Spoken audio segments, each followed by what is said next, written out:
Last one. Couple deep breaths, right? In the bank.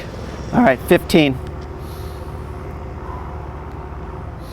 5, 4, 3, 2, 1, go. That away, Jason. That away. Look at him. He's about to, this is his 5th mile. 5th mile, Jason Kalipa, 220-pound man. Sub 6-minute pace on a 1-to-1 ratio of work to rest. I mean, it's unbelievable. My name's Chris Hinshaw. I'm 50 years old and I live in Menlo Park, California.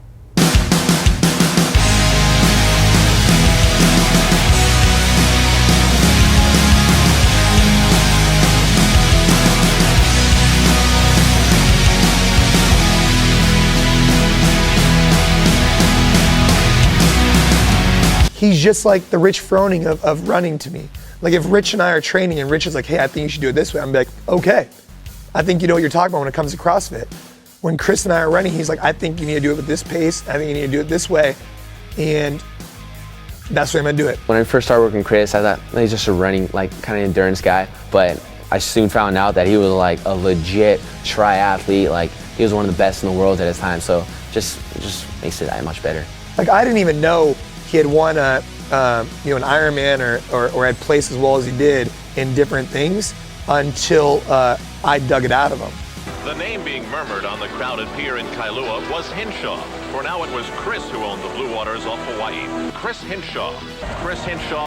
Chris Hinshaw. Chris Hinshaw's day was far from over. A burst of late afternoon sun made it warm and humid again, and he did his best to keep cool. The peak of the sport of triathlon is really measured, if you're looking at the sport of triathlon, it's at the Hawaiian Ironman. It is the world championships and it is the race that everybody within the sport would ultimately like to compete in. And I happen to be a specialist in longer distance events, and so the longer was really the better for me. And so I really started focusing on the Ironman as my primary race of choice. And so I've done the Ironman, I think, a total of 7 times in Hawaii. And each year I progressively got a little bit faster with a peak in 1985 where I finished 2nd place overall. 85 was a good year for me. 4 weeks prior to the Hawaiian Ironman was the short course national championships in Hilton Head, South Carolina. It was an Olympic distance race. It's the race distance that the Olympics are now based upon. And I ended up placing 4th in that event, which was a surprise to me because that event is 1 hour and 50 minutes in length. And all of my training and everything that I was targeting was really geared towards the Ironman, which was 4 weeks later. So I didn't rest for the event, I just went in as a workout and happened to come away with a 4th place finish. So I knew that in 85 when I went to Hawaii there was going to be, I felt that I could do something special if I could really just hold it together. Chris Hinshaw could finally see it. He could see his pace-setting finish in the swim, his swift wind-defying cycle run, his courage in the marathon, and the long runs with his father through the hills of Saratoga, California, all paying off. And he would find satisfaction and relief in all of it.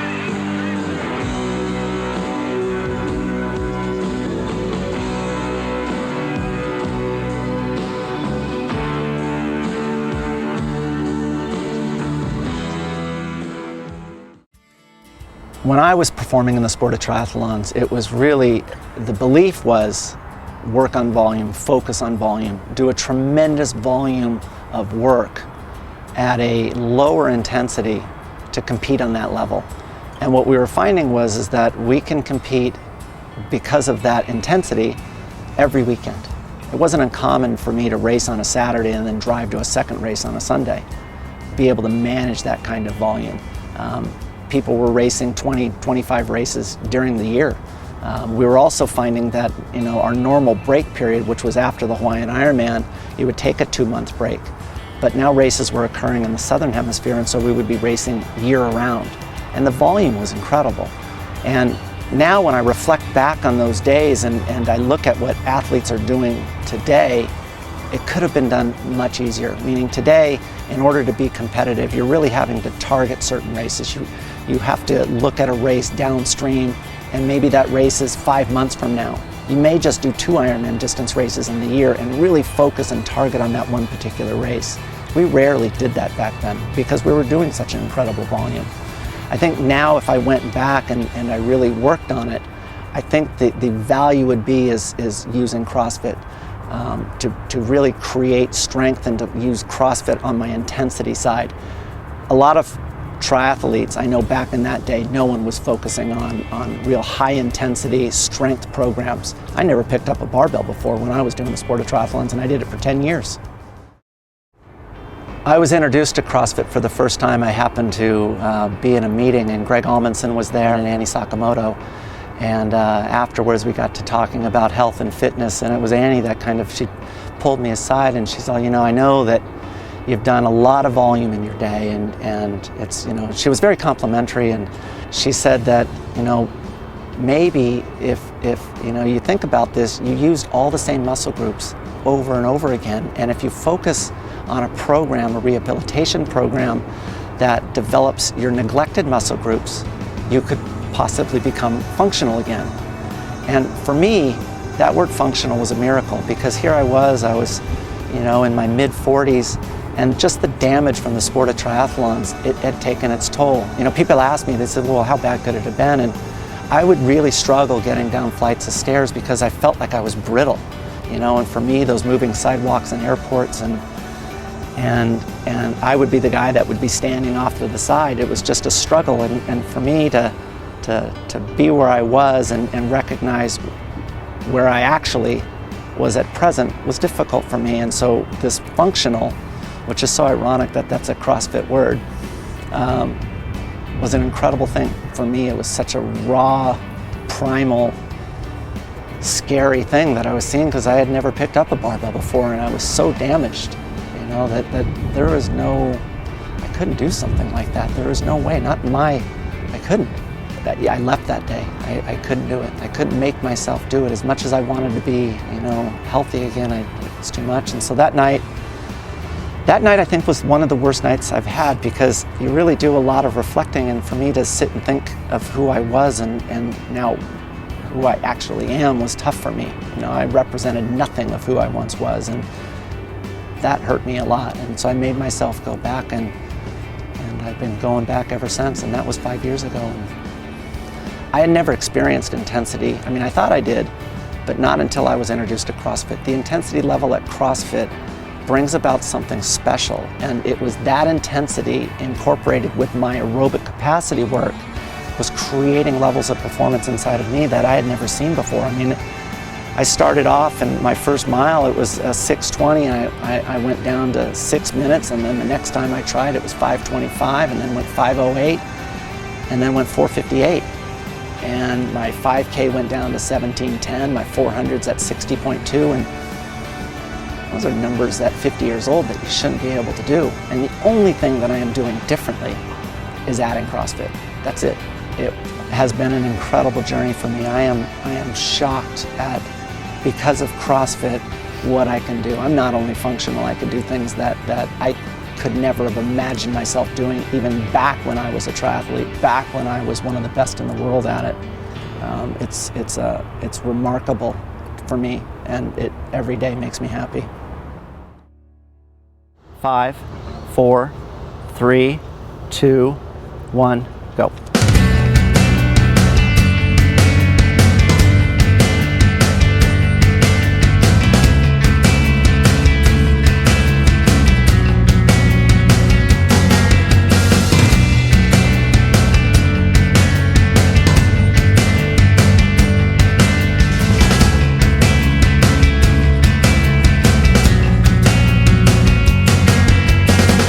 Talk about today's workout. So Miranda, you're at 335, Garrett, you're at 255, and Jason, you're at 259.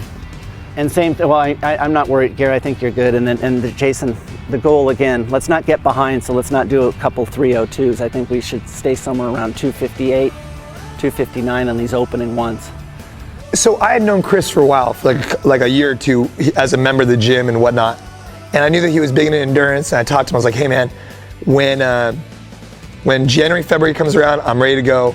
I'm gonna come hit you up, and I'm becoming your student, and I'll do whatever you say. Like I told him that. So I had no plans of really working on my endurance like Jason had, Jason's my training partner, so kind of like what he does, I do, what I do, he does. So he just invited me to the track and we just went off from there. Jason was recognizing the need, to go and work on endurance training and work on aerobic capacity.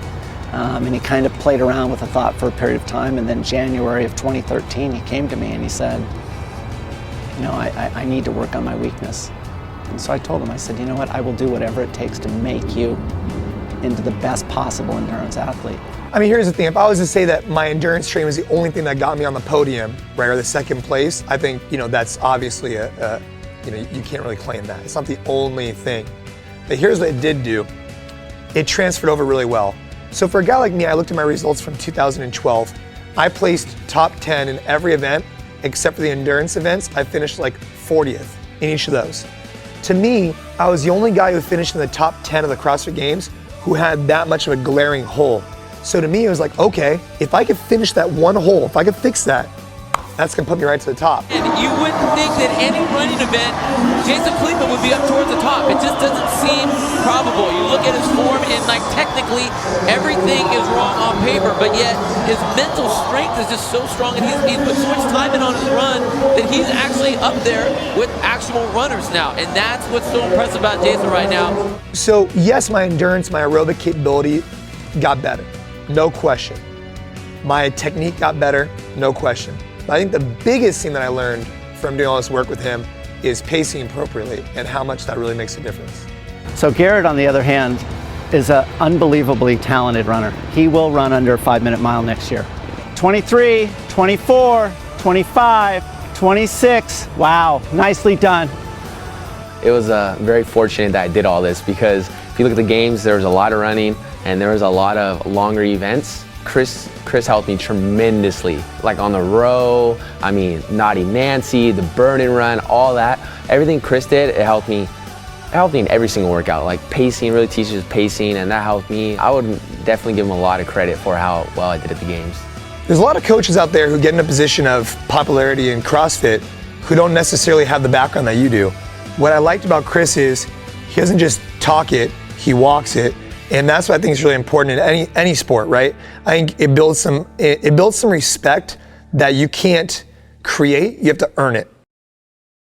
That 10x800 workout was a workout that I had put on paper just after regionals. It was a workout that is commonly used in the running world. It's called Yasso's 800. And what it is it's 10x800 meters. With an equivalent level of rest, meaning 1-to-1 work to rest. And I put it in there primarily because I need to really show Jason and show Garrett what they're capable of doing to build confidence. And I was right where, thinking Jason's on the bubble. He's right around 3 minutes for 10x800. Wouldn't it be great if this known workout in the running community that's well established, Jason can actually do something special and run 10x800 under 3 minutes. So I programmed him a little faster than what I should have, and I programmed him at 2:58. It was aggressive for him, but it was definitely manageable.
You got enough rest. You're recovering in between.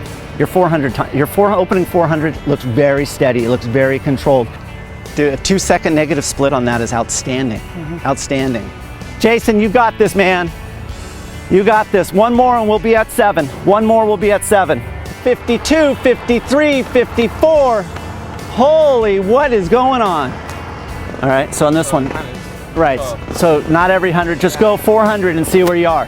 One more, buddy, one more. Nicely done, negative split, another one.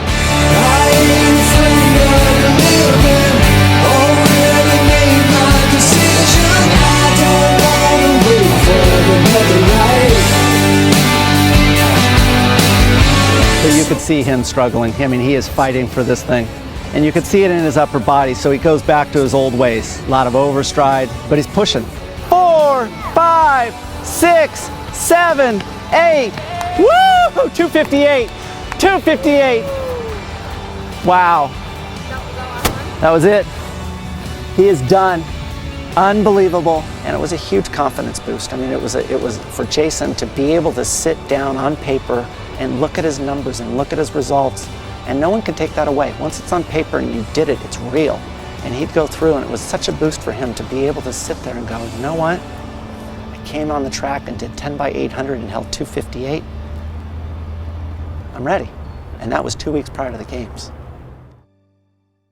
The CrossFit community has long believed that if you really do focus on a greater amount of aerobic training, running longer distances, it would have a negative impact in your max lifts. It may have a negative impact in your Metcons or even other workouts within your CrossFit routine. And we have seen no drop off in terms of their max lifts. If you talk to Jason, Neil Maddox, Matt Chan, all of their max lifts have gone up during the same time period. So we haven't seen, because of this programming, any negative impact. Everything has been a huge positive. It's exciting. I love being able to coach elite CrossFit athletes. I love that more than anything. I love that. But if I can share like something, with a larger target group, the endurance athletes, the ones that are going out and training for marathons or half marathons or want to do an Olympic distance triathlon, the secret to high performance that I've found is supplementing that work with CrossFit. It brings a level of performance gain and durability that I myself have never experienced, ever. And it comes on a remarkable scale. I mean, it dropped my mile time from 6:20 down to sub 5. That is awesome. And that's where I think there's tremendous value, is for that target group out there. If they just supplement, and I'm talking 2 to 3 days a week, it could bring a level of performance that you'll never see, ever.